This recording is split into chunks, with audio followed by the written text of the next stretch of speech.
Hola, muy buenos días, tardes o noches. Bienvenidos a su canal, El Abismo. Antes de continuar, deja en la sección de comentarios desde qué país o estado nos estás escuchando, que te estaremos leyendo. Continuemos con el video. Las muñecas de la niña. Xochimilco, sus aires encierran grandes misterios. El tiempo de antaño se puede oler en el prominente aroma de sus infinitas flores. Posiblemente, su atractivo turístico más importante sean las trajineras y las chinampas. También tiene su importancia la iglesia franciscana que ahí se encuentra desde el siglo XVI. Pero sin duda alguna, el vestido de gala de Xochimilco es la festividad del Día de Muertos. Durante esos días las calles del centro se llenan de gente, todo el día y toda la noche. Se pueden encontrar muchos puestos de comida, dulces tradicionales, montones de flores, pero, sobre todo, hay monumentales altares de una grandeza incomparable. Los niños se disfrazan de personajes muertos y salen a pedir su calaverita a las casas. Su pedimento lo realizan con frases tan peculiares como "ya vino el Chavo del Ocho a pedir su bizcocho" o "ya vino Pancho Pantera a pedir su calavera". Dicho eso, sale alguien de la casa, que también suele estar disfrazado, y les entrega algunos dulces o fruta de temporada. En Xochimilco hay casi una veintena de cementerios, pero el panteón insignia es el de Xicoltepec. El cementerio es llenado de flores, veladoras y ofrendas. Durante el Día de Muertos es bastante común que la gente se quede a dormir al lado de las tumbas de sus seres queridos. Habemos algunas personas que tenemos gustos por experiencias un tanto más fuertes. Para gente como yo, Xochimilco cuenta con la Isla de las Muñecas. La historia de esa isla comenzó con la muerte de una niña. Su cuerpo fue encontrado flotando en el agua. El espíritu de la niña no pudo descansar en paz, así que comenzó a molestar al hombre que vivía en la isla donde había sido encontrado su cuerpo. El pobre señor, atormentado por ese pequeño fantasma, buscó una manera de apaciguar a la niña, ya que esa ánima estaba comenzando a tener comportamientos siniestros. Descubrió que las muñecas la calmaban. El señor llenó su isla de muñecas, las colgó por cada rincón, inclusive dentro de su casa. Con el paso del tiempo la niña se aburrió de las muñecas. No se sabe cómo pasó, pero un día encontraron muerto al señor. Estaba flotando en el agua, en el mismo lugar que la niña había sido encontrada. Esa tétrica historia me cautivó desde el primer momento que la escuché, así que cuando en la universidad nos informaron que habríamos de ir el 1 de noviembre tuve claro que yo visitaría esa isla de las muñecas. Ya estando en Xochimilco me contacté con una persona que me contactó con otra que dijo que podría llevarme hasta la isla durante la madrugada. Entre los dos intermediarios más el viaje a la isla, gasté como 1,600 pesos. Antes de llegar, la persona que me estaba llevando me dijo que él únicamente me dejaría en la orilla y que me podría esperar 1 hora, pero también me dijo que si escuchaba gritos o ruidos raros él se iba a largar de ahí inmediatamente, pues no eran pocos los que se adentraban en la isla y ya nunca salían. Llegamos, bajé de la lancha, había muy poca iluminación, tragué un poco de saliva antes de adentrarme en busca de algo, mi corazón latía a 1000 por hora, mi cerebro me decía que era una muy mala idea, pero la adrenalina no me dejaba dar ni un paso atrás. 1 hora, joven, o hasta que grites, me advirtió una vez más el lanchero. Comencé a caminar por el sitio. Ciertamente era bastante más aterrador de lo que me había imaginado. Entiendo que si se llama la Isla de las Muñecas es evidente que debía haber muchas, pero es que eran demasiadas. No conozco un número tan grande como para contar todas esas muñecas. La gran mayoría estaban colgadas de los árboles, parecían como pequeñas niñas colgadas como si se hubieran suicidado. Era muy escalofriante. El aspecto de viejo y dañado de las muñecas hacía parecer todo más siniestro. Entonces vi una muñeca sentada en una pequeña silla. Eso me pareció curioso. Lo más curioso fue cuando la muñeca comenzó a mover sus manos. Di algunos pasos hacia atrás y tomé otra dirección. De pronto escuché que una rama se rompió, me giré y una muñeca se había caído de un árbol. Me pareció extraño, pues no hacía nada de viento. Además, la muñeca era de tela, esas no pesas lo suficientes como para romper una rama. Mis ojos se abrieron a su máxima capacidad cuando vi que la muñeca comenzó a enderezarse hasta quedar sentada. Ya me encontraba asustado, pero aún podía manejar la situación, así que simplemente seguí caminando. En ocasiones todo se oscurecía un poco más, pues el cielo estaba algo nublado y claro que a veces alguna nube obstruía la luz de la luna. Comenzó a sentirse un poco de frío y me dieron ganas de orinar. Estaba rodeado de árboles, pero todos tenían muñecas. Anduve en busca de uno que no tuviera tantas hasta que lo encontré. Me acerqué para poder hacer mis necesidades. La muñeca que me quedaba más cerca estaba colgando a una altura más o menos de la de mi cara. De pronto, cuando ya me estaba cerrando el pantalón, pude ver claramente cómo esa muñeca movió los ojos en mi dirección. Eso sí que me espantó, hasta di un brinco y casi se me sale un grito. Los ojos de la muñeca en menos de 2 segundos volvieron a su posición original. Susurré en voz baja que debía salir de ahí ya. Entonces comencé a escuchar la risa chirriante de una niña. Toda la piel se me erizó. Entonces una muñeca, de un personaje bastante conocido, giró su cabeza violentamente hacia mi dirección y habló. No vi que moviera la boca, jamás olvidaré lo que me dijo. Ven a jugar conmigo. Ya, había sido más que suficiente, así que quise correr de regreso, pero el resonar de aquella risa de ultratumba me hizo frenar, pues me paralicé del miedo. Entonces, de entre los arbustos pude ver que salía una niña. Tenía la piel pálida, pero también tenía algunas tonalidades moradas. Sus ojos eran completamente blancos y su ropa estaba mojada, al igual que su largo cabello negro. De repente todas las muñecas que estaban en la zona voltearon a verme. Casi me ensucio del susto. Corrí tratando de encontrar la salida hasta que tropecé y caí. Pude sentir cómo se me abrió un poco la rodilla. Quise seguir corriendo, pero la pierna me estaba sangrando. Me dolía muchísimo, me desorienté, estaba completamente perdido. Como pude, seguí caminando, despacio pero seguro. Terminé llegando a una vieja casa de madera. También estaba rodeada de muñecas. Me quise acercar, pero a través de la ventana pude observar cómo se iluminaron muchos puntos rojos. Eran los ojos de algunas muñecas. La risa de la niña sonó otra vez. En esta ocasión tenía bastante eco y parecía distorsionada. Pude verla salir de los arbustos junto a la casa. Pensé que era el final. Entonces escuché el timbre de un celular. Debía ser el del lanchero. Agarré fuerzas y corrí como loco en la dirección de la que provenía el sonido. Mientras corría me sentía bastante bien observado. A mis costados había muchos ojos rojos, se podían contar por miles. Era bastante incómodo y espeluznante. Pude llegar hasta donde estaba el lanchero. Él encendió el motor en cuanto vio mi cara de horror. Nada más puse ambos pies en la lancha, el tipo aceleró. Yo estaba sudando frío, sentía los labios partidos y la mandíbula intrincada, inclusive comencé a ver borroso. Creí que me iba a desmayar, pero el lanchero me gritó y así fue que reaccioné. El hombre estaba viendo justo detrás de nosotros. Volteé y la niña estaba parada en la esquina, rodeada por un montón de diminutas luces rojas. Me preguntó qué diablos había sucedido y le conté. El sujeto me dijo que yo había tenido mucha suerte y que debía sentirme afortunado de seguir respirando. Iban a ser las 3 cuando llegué de regreso al hotel donde estaban todos mis compañeros de universidad. Tuve que pasar por la pequeña alberca para llegar a mi habitación. Un par de chicas estaban ahí, estaban demasiado alegres y me invitaron a meterme al agua con ellas, pero yo seguía tan asustado que decliné la generosa oferta.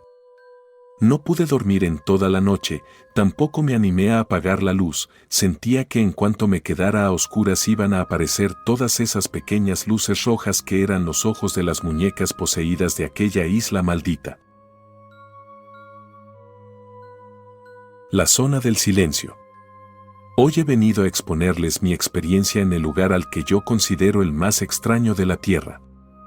He decidido exponerlo en este medio, pues si muestro mi historia en cualquier otro lugar sé que seré juzgado, y no es que me importe realmente el que me crean o no, simplemente necesito expulsar esta historia para que mi vida pueda continuar con normalidad. Hace un tiempo que decidí conocer algunos lugares de la República, siendo del sur del país siempre me han llamado la atención los lugares al norte, sobre todo aquellos que mantienen ciertas leyendas y misterios, pues como profesor de historia le doy gran importancia a este tipo de historias, pues de ellas se aprende mucho acerca de las culturas. De hecho, antes de vivir la historia que estoy relatándoles solía llevar conmigo una libreta para ir recolectando estas leyendas.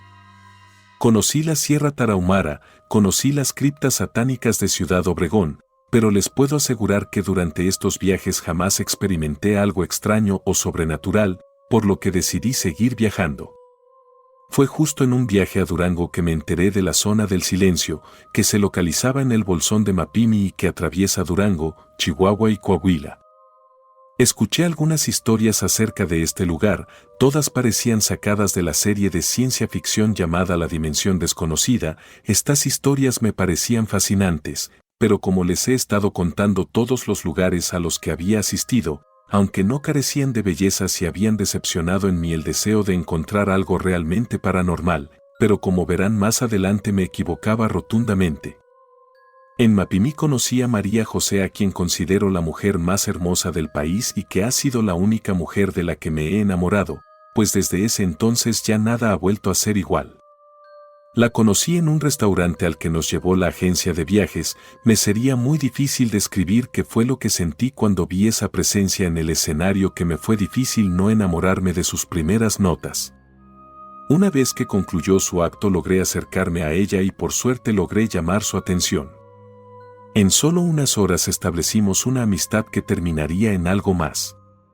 La plática nos llevó a hablar de la zona del silencio. Le expliqué mi interés por conocer aquel lugar, a lo que ella me contó que esa zona no era como solían contar en la televisión o en las agencias de viajes. Me dijo que la zona no era exactamente siempre la misma, pues variaba, ya que los fenómenos no siempre ocurrían en el mismo sitio. Lo sabía muy bien porque su padre había trabajado un tiempo como guía de turistas. También me dijo que no me recomendaba ir y si así lo hacía que lo hiciera en grupo y aún así habría riesgo, pues según había escuchado de su padre en cierta ocasión desapareció un grupo de 12 personas y los buscaron durante días, pues no es el mismo ruido que se hace cuando se pierde una persona a cuando se pierden 12, sobre todo cuando este grupo está respaldado por el seguro de una agencia de viajes. Yo escuché su plática con atención, no diré que no le creí, pues era muy posible perderse en el desierto, ya sea que cayeras a un barranco o simplemente que al perderse murieran de sed, y la zona al ser tan abierta impedía realizar una búsqueda extenuante. Le pregunté si ella ya había estado en el lugar, a lo que me respondió que sí, pero hacía ya mucho tiempo y que además no le encontraba mucha gracia. Me limité a decirle que aún a pesar de ello deseaba conocer aquel lugar. Aparte me animé a invitarla y aunque me predispuse a escuchar un no de su parte, ante mi sorpresa aceptó, pero me puso como condición que le permitiera mostrar algunos lugares que ella consideraba más bellos que el desierto. ¿Cómo negarse, si desde que la vi es lo que quería? Al día siguiente me llevó a conocer el puente de la Ojeda y después el pueblo fantasma. Me prometió que al final del día iríamos directo al desierto, hasta la zona donde supuestamente se encontraba esta zona. Pero como ya me había explicado antes, esta cambiaba de localización cada cierto tiempo. Para mediodía estábamos rumbo al desierto. Por suerte ella tenía un jeep, lo que nos facilitaba los traslados.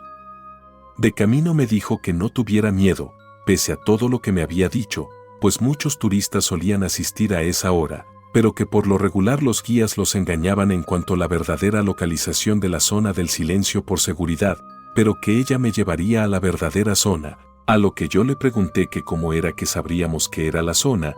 Ella me dijo que lo sabríamos cuando una brújula que tenía en la guantera dejaría de funcionar, pero que una vez allí no deseaba que avanzáramos más allá, que nos limitaríamos a tomar fotos y admirar las estrellas. Pensarán que es de fácil acceso llegar a la zona del silencio, pero no es así. Cuando uno lo ve por la televisión no alcanzas a percibir las distancias, las cuales son muy largas, por lo que María José tuvo que conducir un largo tramo bajo un sol extenuante. Vimos a otros grupos que pasaban en camionetas, pero en un punto nos alejamos del camino que era más concurrido.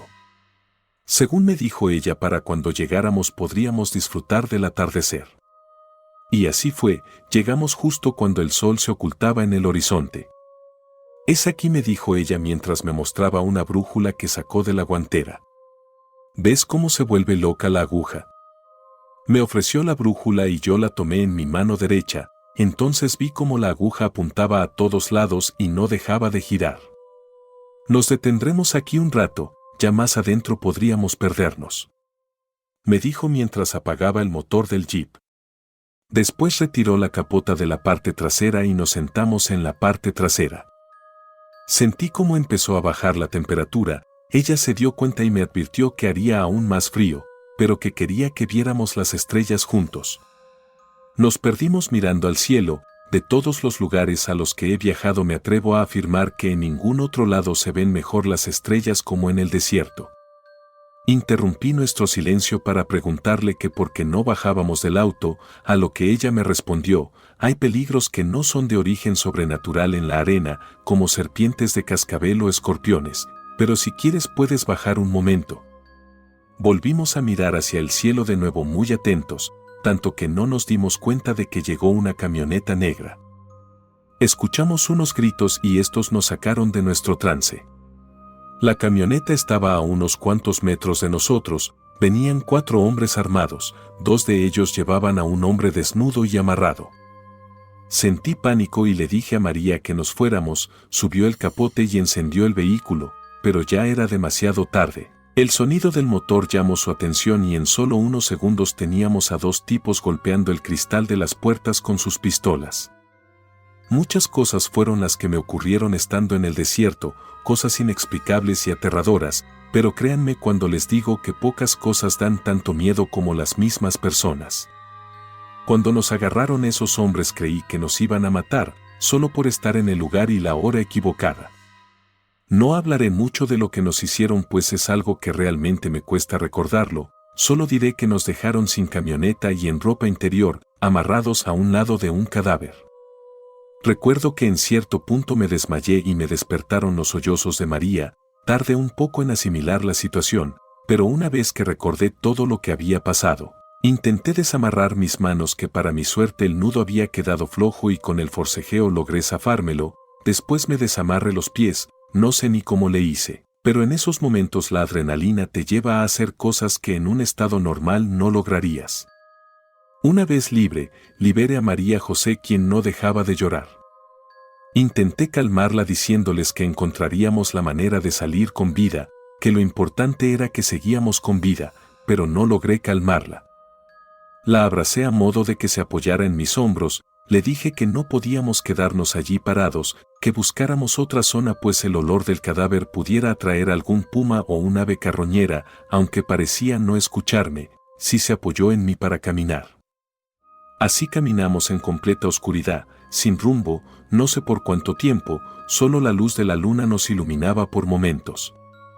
Conforme me bajaba la adrenalina comencé a temblar de frío, no tienen idea del nivel de frío que hace en el desierto, pero el instinto de supervivencia es aún más fuerte que el frío y me mantuvo caminando hasta que sin verlo, chocamos con un auto abandonado.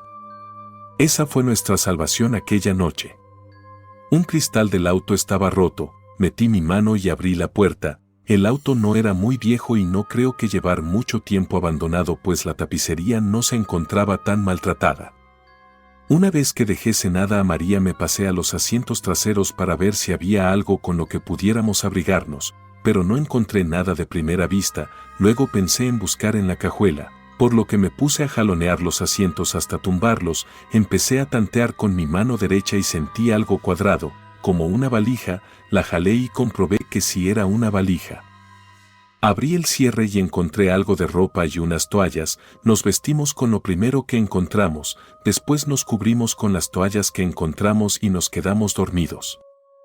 Nos despertamos cuando el calor nos asfixiaba. Ella lucía más tranquila y entre los dos comenzamos a revisar bien el interior del auto. Era más compacto de lo que percibía en la noche, pero encontramos varias cosas. De entre ella un par de botellas con apenas 2 tragos de agua, más ropa y una lata de alimento para gatos.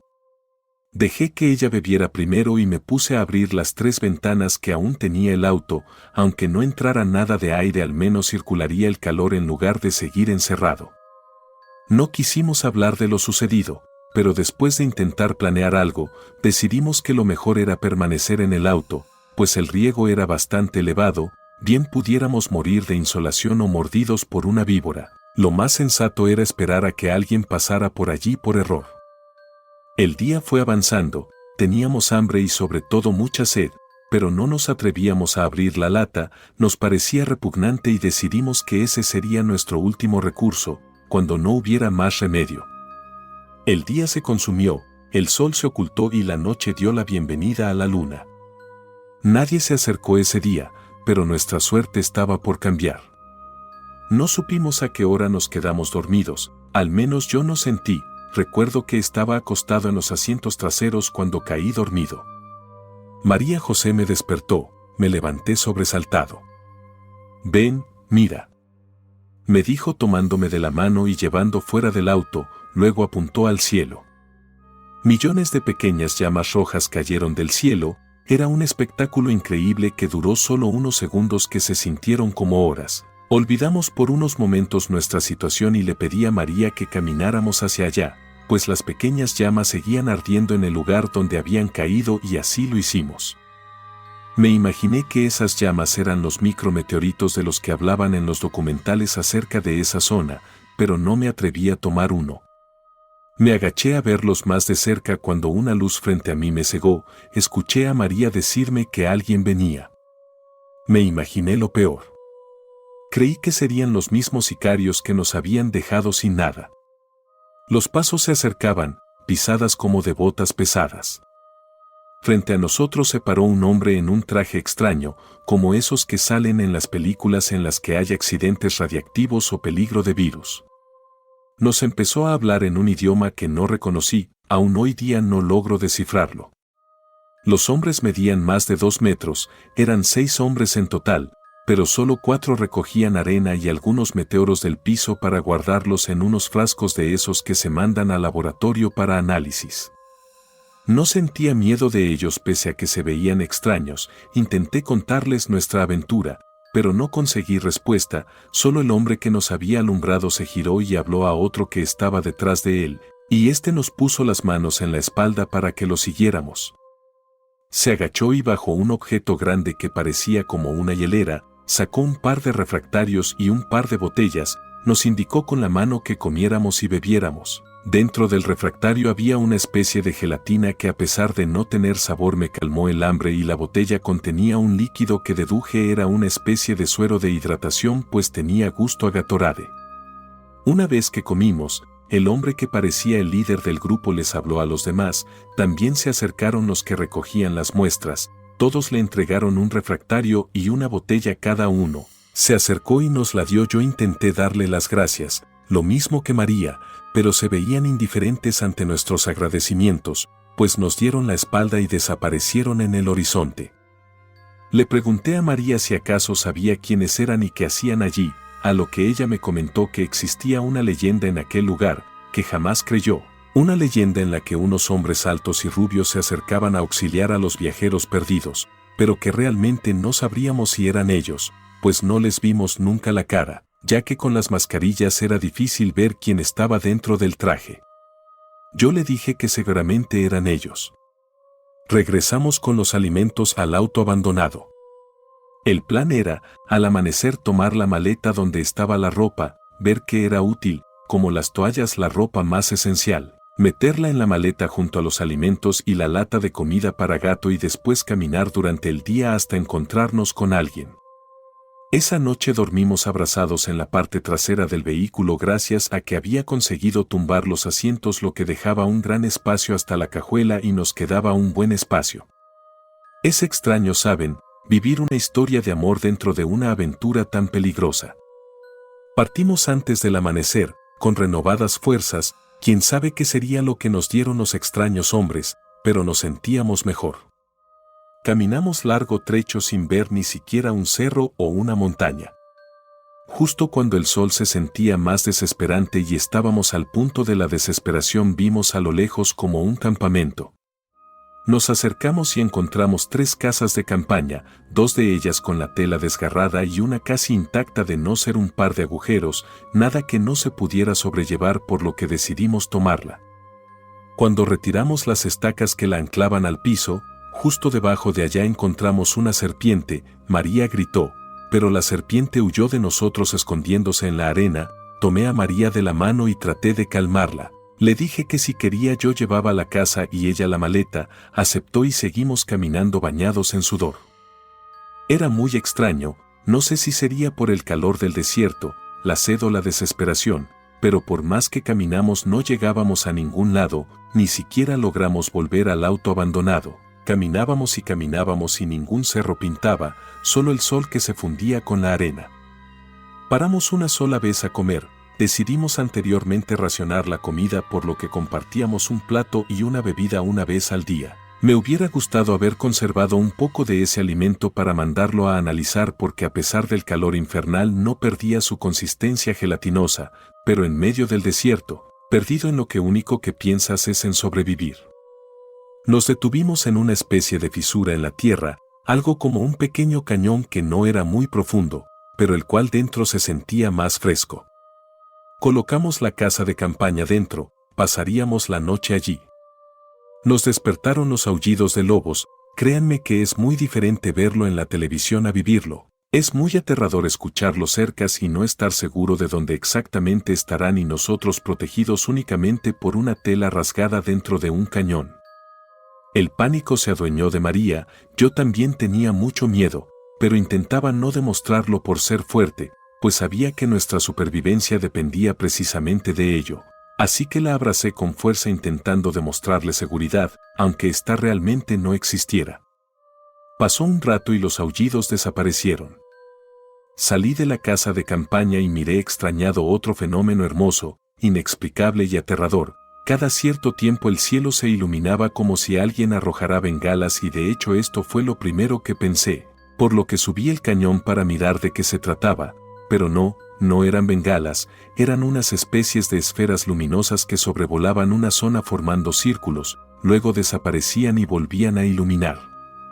En verdad no sé qué origen tendrían esas luces, pero de una cosa estoy seguro: en este mundo jamás he conocido un avión que se mueva con esa libertad en el cielo, ni tampoco un fenómeno natural. Pero era algo maravilloso. Los siguientes 2 días fueron casi iguales, lo mismo los siguientes, era como si camináramos en círculos, siempre volvíamos al mismo lugar. Así camináramos hacia donde sale el sol nace o en dirección contraria, el resultado siempre era el mismo, volvíamos al cañón. Para el 5.º día ya estábamos comiendo de la lata de alimento para gato, y 2 días y medio más la desesperación fue insoportable. Comenzamos a mostrar debilidad y decidimos no caminar más.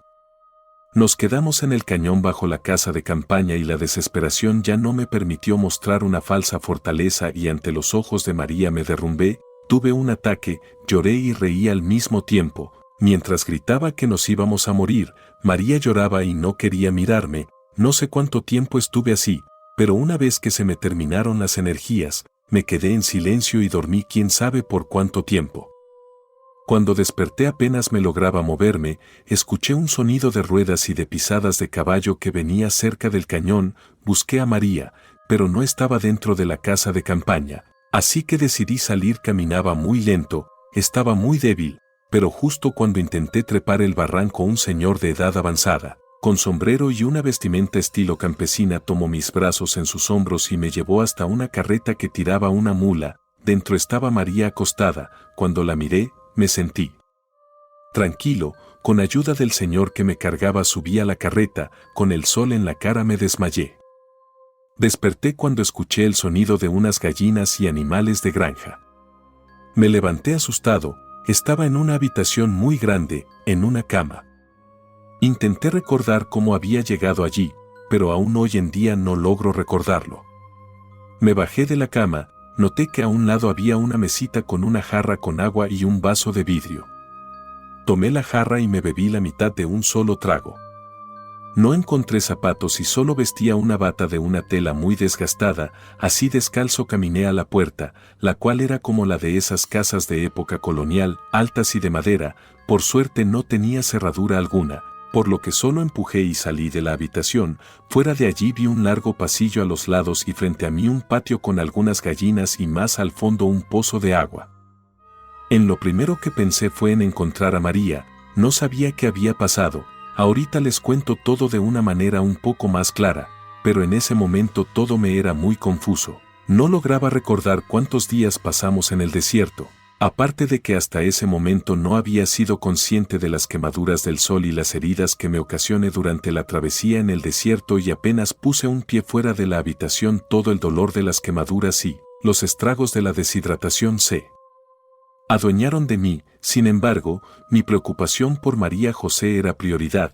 Con la piel ardorosa comencé a investigar un poco en los alrededores. Habría al menos una docena de habitaciones similares a la mía y donde terminaba el corredor había una reja. Revisé puerta por puerta, solo 2 tenían cerradura, las demás estaban igual a la mía, por lo que fue fácil revisarlas. Habitación tras habitación las encontré vacías, hasta que llegué a la penúltima puerta donde encontré a María durmiendo.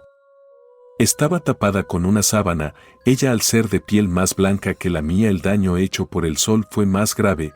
Esperaba que nuestro Salvador tuviera algo de medicamentos que le pudieran ayudar. Tomé su mano y se la besé, después caminé de vuelta al pasillo. Llegué hasta la puerta de reja que se encontraba al final del corredor, que como les dije estaba cerrada con un candado. Comencé a moverla para ver si lograba forzarla, pero no logré moverla, aunque sí hacer mucho ruido, ya que el candado golpeaba la puerta. Escuché una puerta azotarse y a lo lejos vi al señor que nos había rescatado en el desierto. Traía el mismo sombrero de aquella vez. Se acercó, sacó una llave y abrió la reja. Me dijo que le cerraba porque luego se escapaban las gallinas. Después me invitó a seguirle hasta otra parte de la finca donde me dijo que desayunaríamos. Entramos en una enorme cocina algo descuidada. Me senté en una silla frente a un comedor de madera rústica en lo que el señor guisaba unos huevos en una sartén sobre una estufa de leña. No comprendía cómo un señor cuyos movimientos eran lentos y aparentaba una debilidad provocada por la edad había logrado cargarnos y salvarnos. No sé, quizás solo lo subestimaba. Me sirvió un plato, con huevos revueltos y un par de tortillas. Aunque sentía mucha hambre, no comí de inmediato. Me esperé a que mi anfitrión se sentara y comiéramos juntos. Una vez que terminamos el desayuno, sirvió un poco de comida en un plato hondo, me lo dio y me dio que se lo llevara a la muchacha, que no tardaría en despertar. De inmediato le pregunté que si ya había hablado con ella, a lo que me contestó que sí, pero que estaba muy débil para levantarse de la cama. Le agradecí y caminé de vuelta al pasillo rumbo a la habitación donde estaba María José. Cuando llegué ella ya se encontraba sentada en una orilla de la cama donde estaba. Apenas me vio me dijo que le ardía mucho la piel. Le dije que le pediría al señor, a quien por cierto no le pregunté su nombre, si tenía alguna crema o algo. Después le di de desayunar prácticamente en la boca. Mario José me pidió que la ayudara a salir de la habitación, cosa que hice de inmediato. Fuera estaba nuestro anfitrión alimentando las gallinas. Nos dijo que deberíamos seguir descansando. Nosotros le contestamos que queríamos un poco de aire. El señor insistió y nos dijo que tuvimos mucha suerte de salir con vida, pues a unos kilómetros los lobos suelen cazar. Yo le quise interrumpir contándole que los escuché, pero el señor se acercó a nosotros y nos dijo que descansáramos, si queríamos en la tarde pudiéramos platicarle nuestra aventura con una taza de café. Luego nos dijo que más al rato nos traería algo de ropa, aunque se disculpó con María José, pues le dijo que no tenía nada de ropa de mujer, pero buscaría algo que le pudiera quedar. Le pregunté su nombre, a lo que me respondió, dígame, Nacho. Apenas empezó a caer el sol y fuimos en busca de Nacho, al cual lo encontramos escuchando música en una vieja radio. Apenas nos vio nos invitó a pasar a la cocina donde había estado yo en la mañana. Tomamos asiento y Nacho nos dijo que en 3 días vendría un transporte a traerle unos abarrotes, que le pediría al chofer que nos llevara a Mapim y ya allá nosotros nos la arreglaríamos. En mi mente pensé que en verdad no le podría pedir nada más. Estaba muy agradecido con Nacho. Le contamos todo lo que logramos recordar a don Nacho, pero justo cuando le contamos acerca de las personas de los trajes extraños nos interrumpió. Salió de la cocina y a los 5 minutos regresó con una carpeta llena de recortes de periódico, se puso a buscar entre todo hasta que llegó a una nota donde estaban fotografiados los hombres de los trajes extraños. «¿Vieron a los de arriba?», nos dijo don Nacho. «Yo también los vi, también un reportero, pero dijeron que esta foto era falsa, pero ustedes saben que sí es verdadera porque los vieron. No son como dice la gente en el pueblo, que tienen ropas de ranchero y son rubios, no es cierto. ¿Cómo vamos a saber cómo son si traen esos trajes de astronauta?». Cuando escuché a don Nacho, reafirmé que lo que vi en el desierto no era producto de una alucinación. Le pregunté que si él sabía quiénes eran o qué estaban haciendo, pero él me dijo que realmente nadie lo sabe, que todo lo que ocurre en aquella zona es extraño, pero que él pensaba que quizás eran seres de otro lugar que al igual que todos los que se pierden están buscando la manera de volver. Yo pensé que don Nacho se refería a seres de otra dimensión o a extraterrestres. Siguió sacando sus recortes y apiló una torre de recortes, luego nos dijo que todas esas notas eran de personas que habían desaparecido y que jamás encontraron ni siquiera sus huesos. Luego volvió a decirnos que habíamos tenido mucha suerte de haber sobrevivido. Yo le pregunté sobre la manera en que nos había encontrado y él me respondió ese día se le escapó un chivo al cual salió a buscarlo, pero que no pudo alcanzarlo, por lo que salió en la carreta y justo en el cañón escuchó mi risa, donde encontró la casa de campaña y a María José tirada afuera.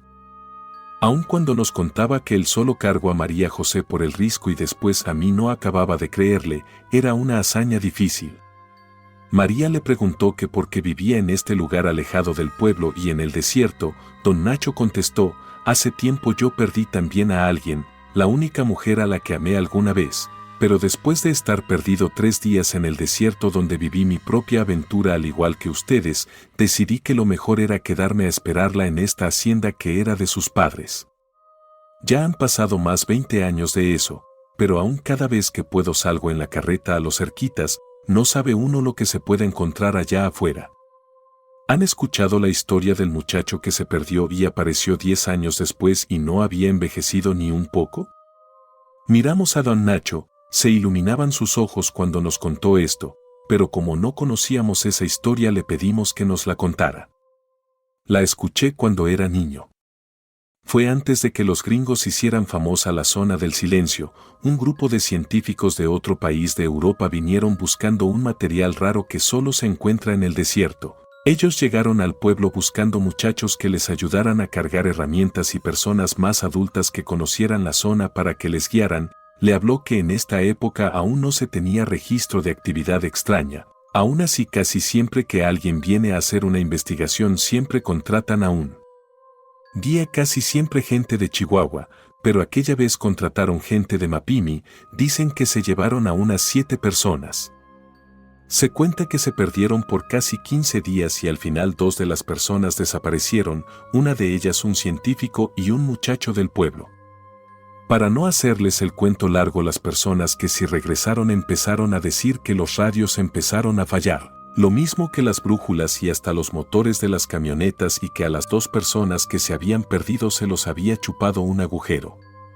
Del científico ya no se supo nada, pero el muchacho se apareció 10 años después, llegó diciendo que solo se había perdido un día, que caminando llegó a un pueblo que jamás había conocido, algo así parecido a una comunidad menonita. Lo curioso del caso es que el muchacho no había envejecido ni un poquito. La gente del pueblo solía visitarlo para escuchar su historia. El muchacho se enfadó de contarla y se fue a vivir a Sonora. A partir de ese incidente le empezó a tener miedo a esa zona. Escuchamos la historia de don Nacho. Me hubiera gustado preguntarle acerca de la manera en que su esposa se extravió, pero sentí que hacerlo hubiera sido un poco grosero, así que no quise preguntar nada más, ni tampoco María José. A los 3 días apareció el vehículo que nos llevaría de vuelta al pueblo. Era una camioneta pick-up de cabina simple y con la caja destapada. Venían 2 hombres de unos 40 años. Bajaron unas cajas y luego don Nacho les indicó que nos llevaran al pueblo, a lo que el chofer respondió que tendríamos que viajar en la caja. Realmente no nos importaba, lo que queríamos era irnos de inmediato del desierto. Así que apenas nos lo indicaron subimos unas cosas que nos dio don Nacho, entre ellas Botellas de agua, panés, mantas y algo de comida, le dimos las gracias a Nacho y nos despedimos.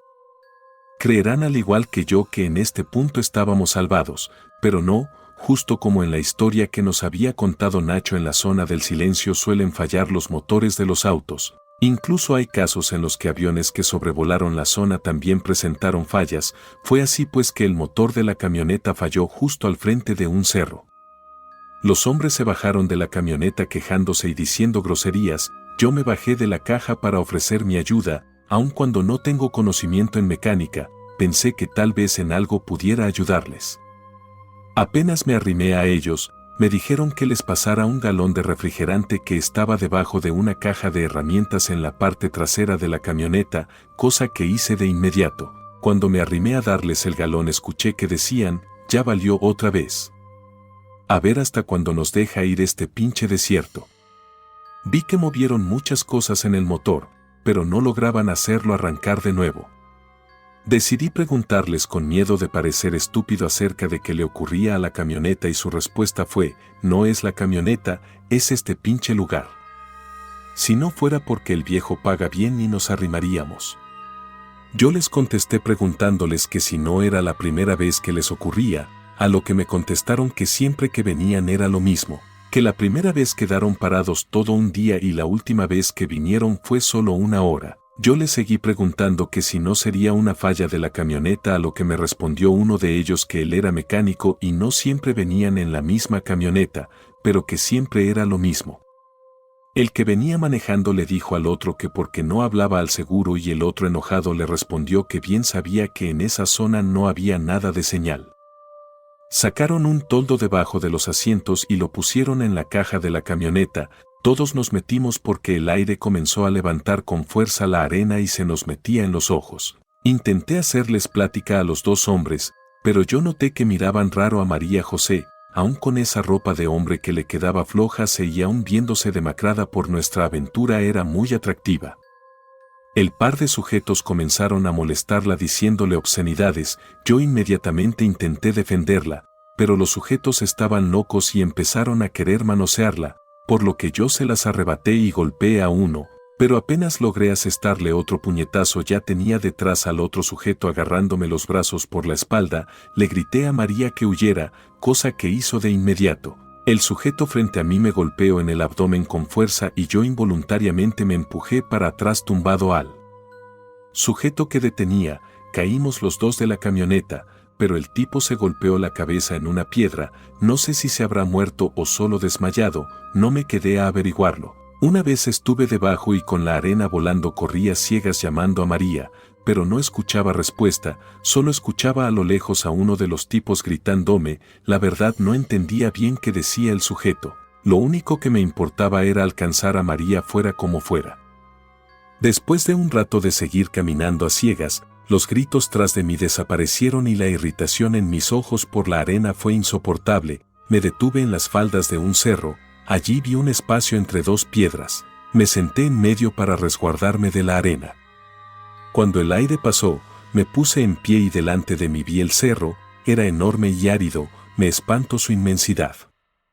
Para este punto estaba harto de aquel lugar, me dio un ataque de desesperación, no lograba creer tanta desgracia en un solo lugar, comencé a tirar patadas a las piedras sin mirar, hasta que di con algo que llamó mi atención, era un caparazón de tortuga, lo pateé con más fuerza y maldije mientras seguía avanzando. Después sentí más objetos. Miré nuevamente al piso y noté que el piso está repleto de caparazones secos de tortugas revueltos con huesos de vacas y quién sabe qué otros animales.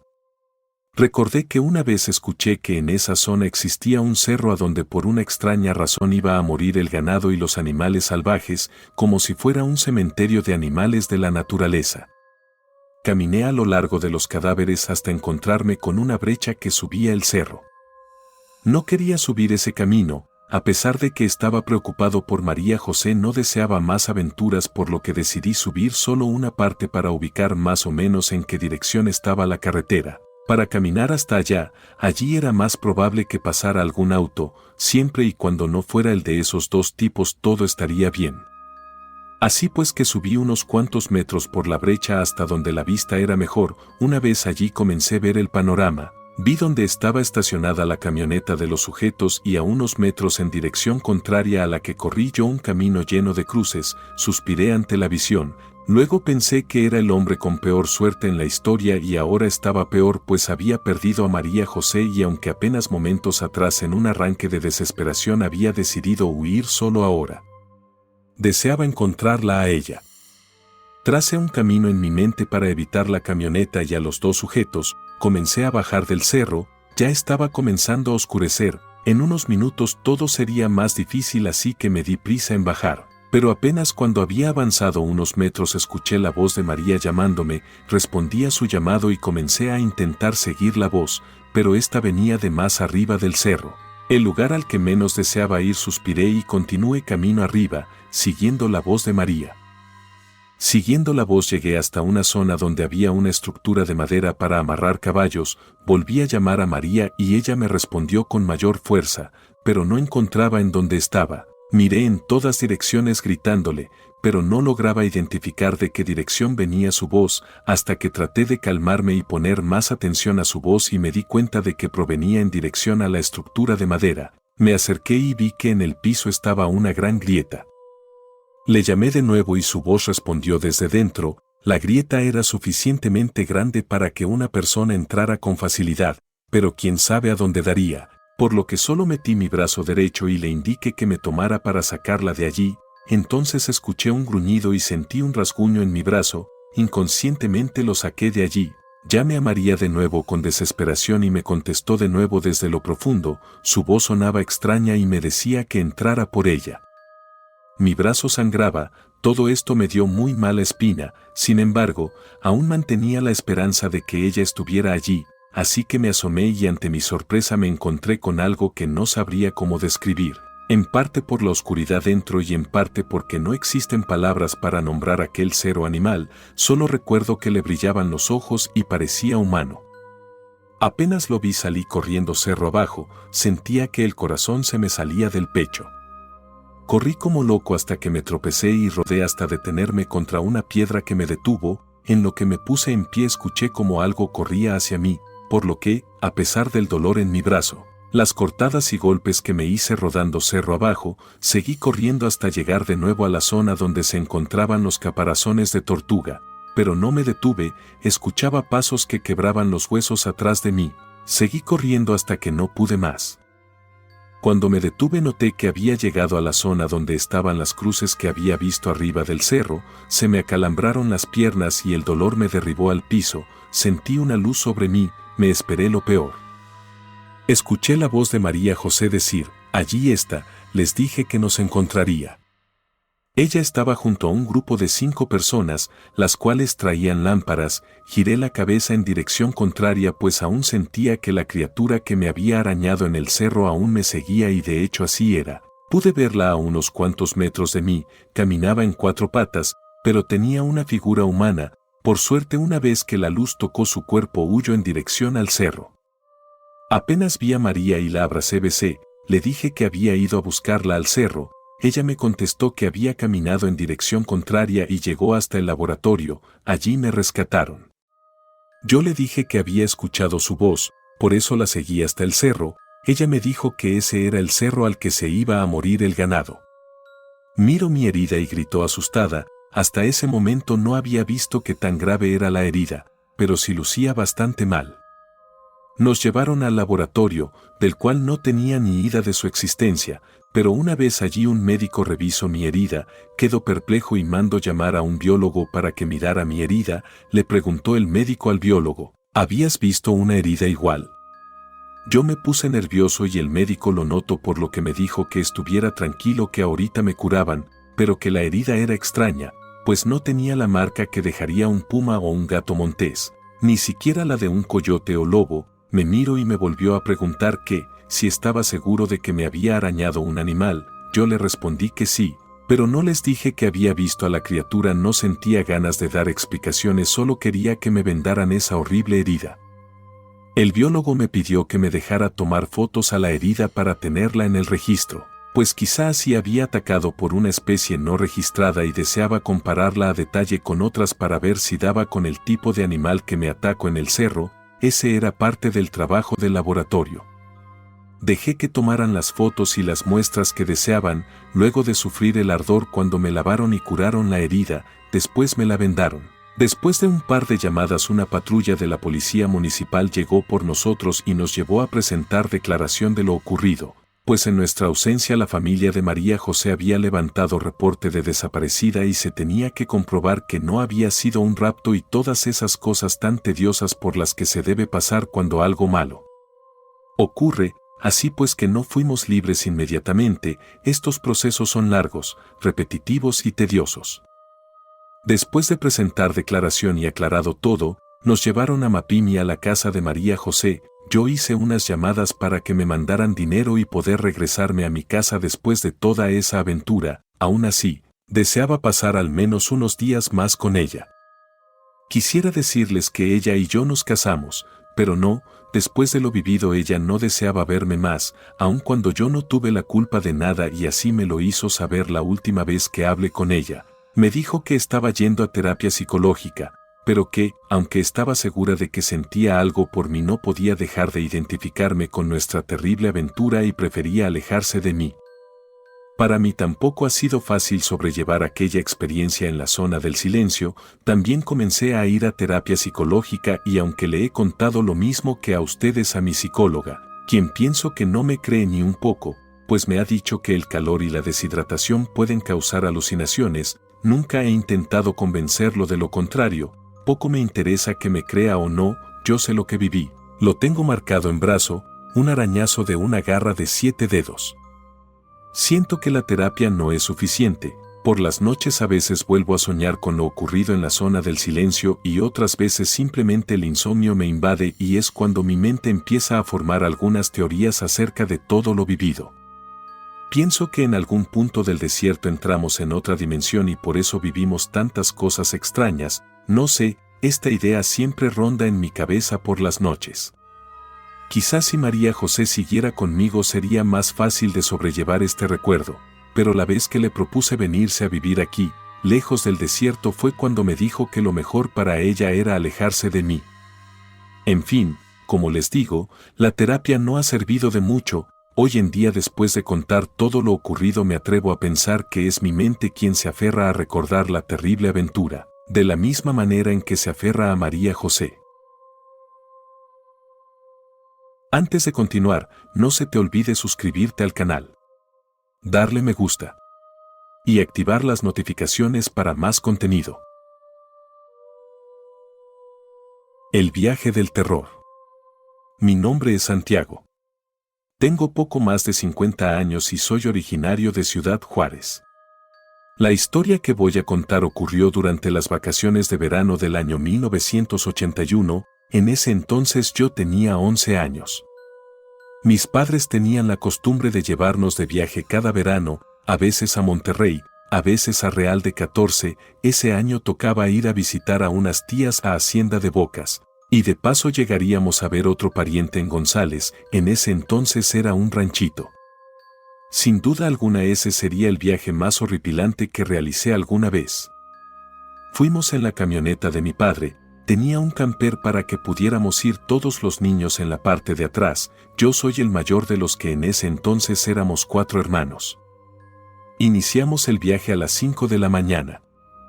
En ese entonces aún no existía la autopista, así que la única manera de realizar el viaje era utilizando la carretera nacional.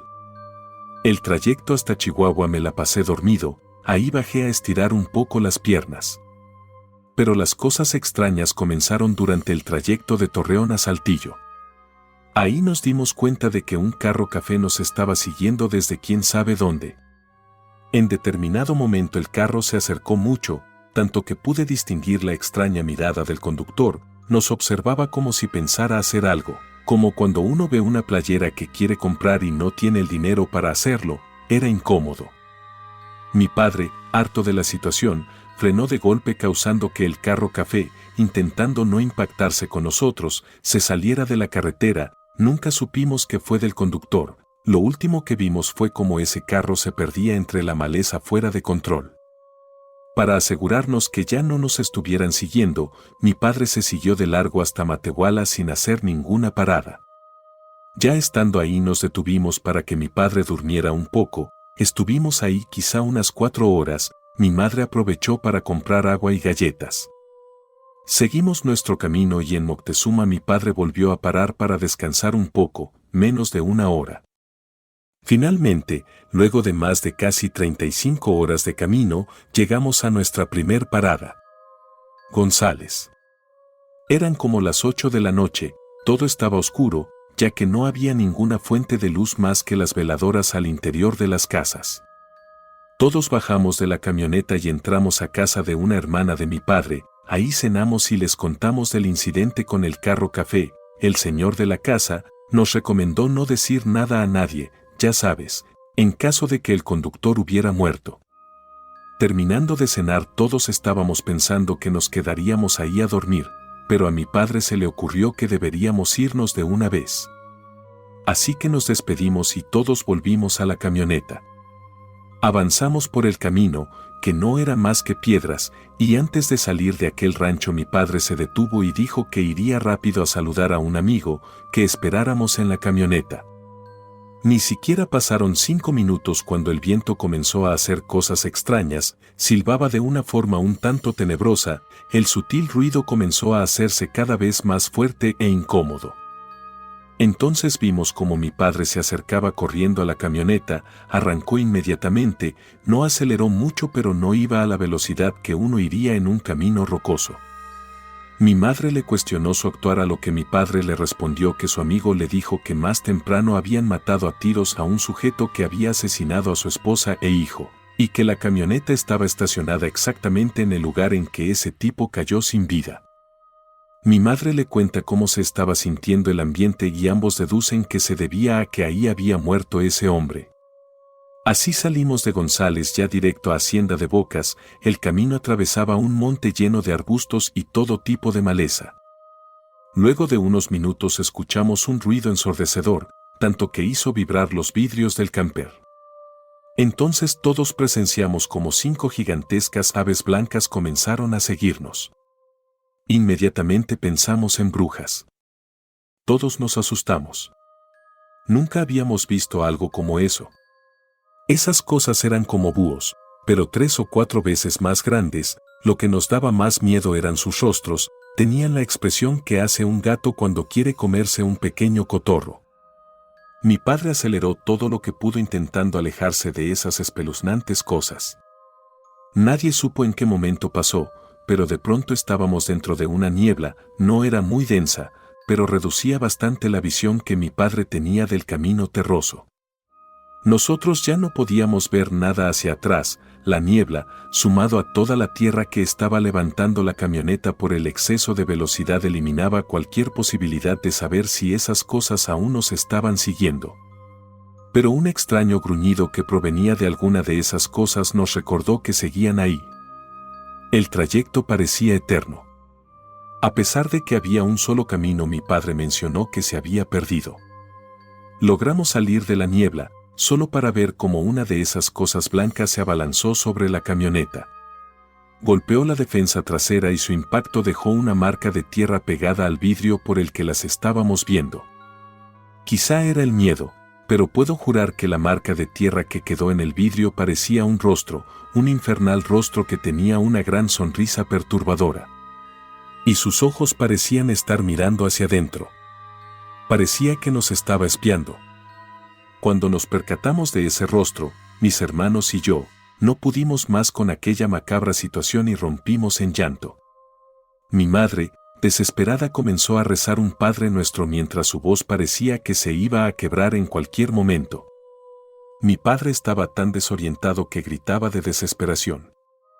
Entonces una de esas cosas nos adelantó, creímos que se había rendido. De pronto se abalanzó sobre el cofre. En cuanto mi padre la vio venir, pisó a fondo, exprimiendo hasta la última gota de la capacidad del motor de su camioneta. La criatura alada terminó atropellada. El ajetreo que sufrió la camioneta cuando las llantas pasaron por encima de esa cosa fue tanta que las maletas que iban en la parte de atrás terminaron golpeándonos. Toda la situación era tensa, demasiado. Entonces otra de esas horripilantes cosas se lanzó sobre la camioneta. Mi padre frenó de golpe para luego volver a acelerar. Eso hizo que la criatura terminara con una de sus alas atorada en la antena de la camioneta. La bestia blanca emitió un quejido, chirriante, insoportable, similar a cuando se raspa una superficie metálica con un objeto firme y con filo. Creí que mis oídos iban a reventar, así que los tapé con fuerza. Mientras lo hacía, pude ver que las otras 3 criaturas aladas daban vuelta para alejarse de nosotros. Me destapé los oídos pensando que ya todo había terminado. Entonces escuché que mi padre gritó, asustado, que no podía frenar. Su miedo se debía a que, frente a nosotros, a menos de 100 metros, estaba un vehículo de carga. Mi padre, ya completamente desesperado, giró el volante. Afortunadamente, la camioneta no se volteó, pero mis hermanos y yo terminamos con varios golpes. No tengo idea de si fueron las maletas, la estructura interna de la camioneta o el cuerpo de mis hermanos, pero alguien o algo me había quebrado el dedo índice de la mano izquierda. La camioneta se detuvo cuando impactó contra un árbol.